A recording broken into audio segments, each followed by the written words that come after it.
एखाद्या दिवशी स्वयंपाकाचा कंटाळा आला की असा हा पोटभरीचा आणि पौष्टिक झटपट पदार्थ नक्की करून बघा. आता रोज रोज नाश्त्याला मुलांच्या डब्याला काय बरं बनवायचं, कुटुंबातल्या प्रत्येक आईला पडलेला प्रश्न. मुलं जर पोळी भाजी खायला मागत नसतील तर असं हे पोळी भाजीपेक्षा सुद्धा पौष्टिक आज आपण नाश्ता असा एक प्रकार बघणार आहोत. म्हणजे असं करून दिलं की आपसुकच पालेभाजी किंवा गव्हाचं पीठ वेगवेगळी पौष्टिक जिन्नस त्यांच्या पोटात जाईल आणि गॅरंटीने सांगते अगदी लहानांपासून मोठ्यांपर्यंत सगळ्यांनाच खूप जास्त आवडणार आहे. रेसिपी नेहमीप्रमाणे भरपूर टिप्ससह तुमच्यासोबत मी शेअर केलेली आहे, म्हणून ती अगदी शेवटपर्यंत नक्की बघा आणि जर रेसिपी आवडली तर एक लाईक नक्की करा.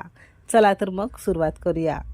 सगळ्यात पहिल्यांदा एका भांड्यामध्ये घरातल्या कोणत्याही एखाद्या वाटीच्या प्रमाणाने घेतलेली सगळी जिन्नसं मोजून घ्यायचं आहे. इथे आपण 1 कप आणि वजनी म्हणाल तर साधारणतः 200 ग्राम प्रमाणात रोजच्या वापरातला रवा घेतलेला आहे. जाड बारीक कोणताही तुम्ही इथे वापरू शकता. सेम वाटीने अर्धी वाटी किंवा 100 ग्राम प्रमाणात